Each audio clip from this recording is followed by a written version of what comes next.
Hello everyone and welcome to another very exciting game. It's from round 6 of the 2022 Tata Steel tournament. Magnus Carlsen versus Richard Rapport. Rapport currently one of the leaders of the tournament, Magnus trailing by half a point. It's quite an exciting game, features a lot of cool stuff, and it really shows how, well, basically how every game is equal until it's not. And I know that sounds like a stupid thing to say, but I think you will agree that it fits this game very well.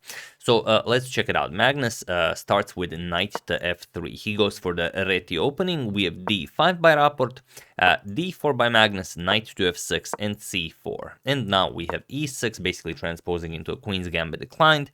g3 by Magnus, we will see another Catalan, as this is what Magnus pretty much exclusively plays now.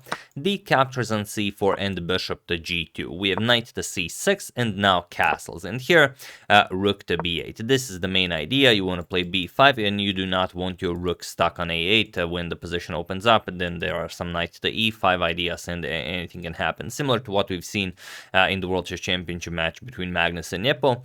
And here Magnus could play a lot of stuff. For example, knight to c3 is a very well-known move, e3 is a very well-known move, a4 is a very well-known move, so most of those kind of going after that b5 idea. But here Magnus plays bishop to e3. It's an incredibly rare move. It's been played some, well, depending on what database you are using, either 0 times or maybe 7 times, but it is extremely rare. And one of the things that it says is that the a7 pawn is still on a7, so you haven't played a6, and it could be a target potentially. Plus, you're also just defending your d4 pawn once more. And here there's basically a challenge for black. Do you play knight to d5 right away and say that this is a, well, this is a weird move? And while you could do this, for example, knight d5 attacks the bishop, Magnus would move the bishop, attack the queen, bishop to e7. Now let's say you trade, captures, and now Magnus plays something like queen c1, goes after the pawn. So this is kind of what might occur. b5, we're gonna challenge this structure with b3, as the knight here is undefended. So it's very similar to what happened in the game, but Rapport actually, after bishop to e3, spent I think some 20 minutes and played bishop to d6, and I think this confused Magnus somewhat, because it's not really amongst any of the engine recommendations, and it's a really weird move to play. So Magnus also took some 20 maybe something minutes here to decide on the approach, and the game exists, or rather the position exists in the database. Knight f to d2 is a known move, but Magnus just plays queen to c1, as it's very similar to the position that we've already discussed. So Magnus probably had that one on the board at some point at home. And he, or rather, when I say on the board, I mean on his laptop or on the computer, and well, he wants to get sort of a similar structure that he knows. So here we have b5 defending the c4 pawn, and Magnus challenges it with b3. Again, you cannot capture this because the knight on c6 would be hanging. So bishop to b7. This is a great diagonal for this bishop. Also, we're defending the knight, so now we are considering capturing on b3. But now Magnus just captures on c4, and he wins back that pawn. Queen captures on c4, and now knight to b4. So what do you play here? Well, Magnus starts with a3. He chases away this knight. Just a second, I think Medo wants to come in.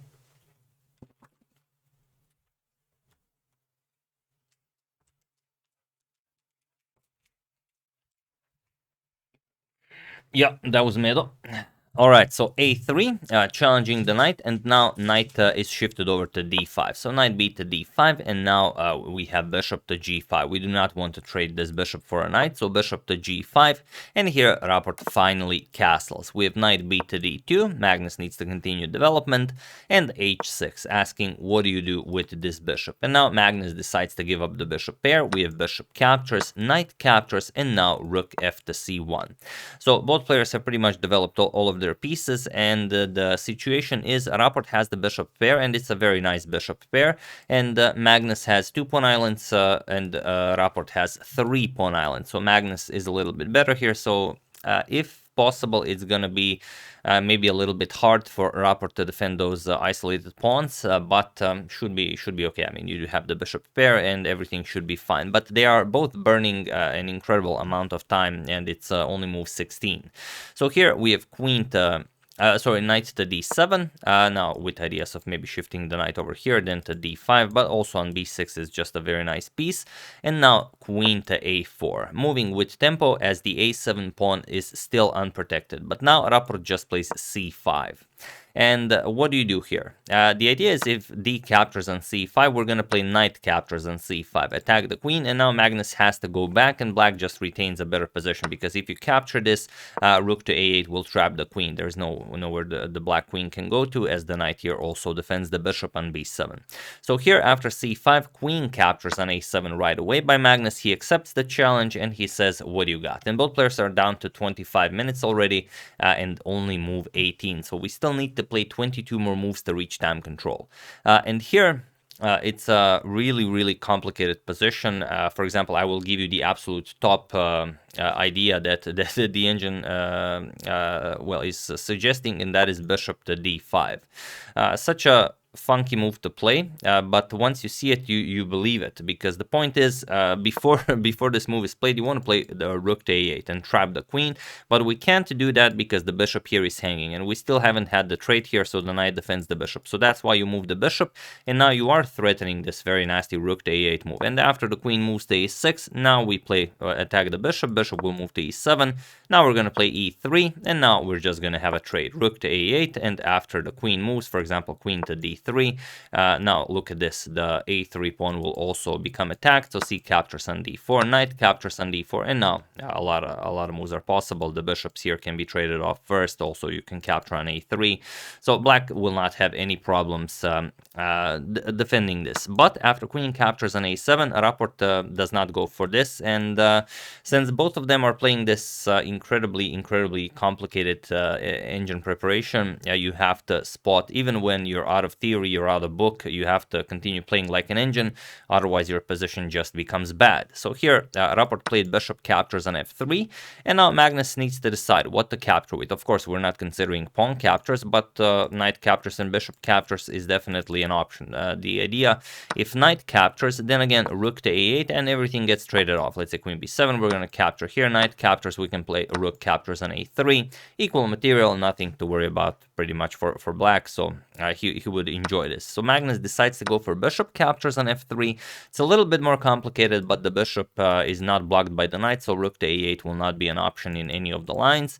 And Rapport plays c captures on d4, and now Magnus just goes rook to a2. You could also just start by pushing the a4 pawn, but Magnus plays rook to a2 first.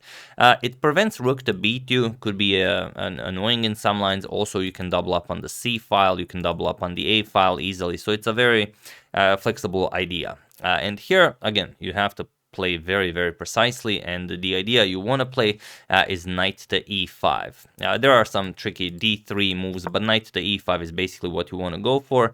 And now after white starts pushing, you're gonna capture here. After knight captures, play e5, and now your pawns are marching forward. This will be very good for black.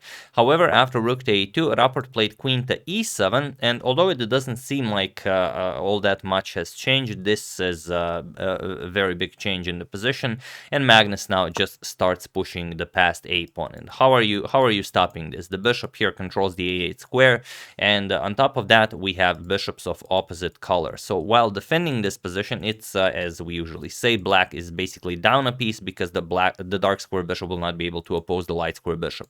And now if you try something like e5, we're just going to play a5, and now if, for example, f5, trying to do something, there's this bishop to c6 idea attacking the knight here. So we'll be able to save our bishop from being challenged with tempo, as the knight now hangs. So Rapport starts with rook f to d8, sort of anticipating this line, but now Magnus just plays queen captures on d4. So Rapport gives up the d4 pawn. He thought that the idea that we've just shown isn't worth playing, even with the material equality, so he decides to give up the pawn rather.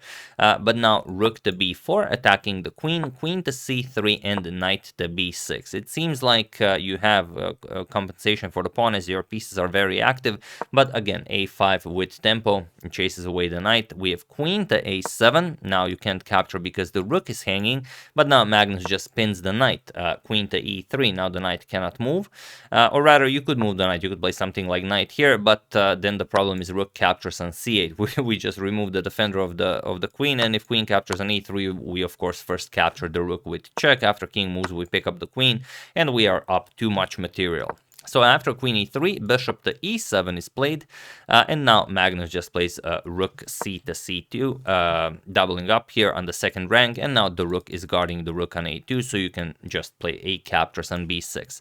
And there really isn't all that much for Rapport to try here. Bishop to g5 was played, we have queen to c5, bishop back to e7, attacking the queen, but now the simplest solution is the correct one. A captures on b6 is just winning for Magnus. This is what he played.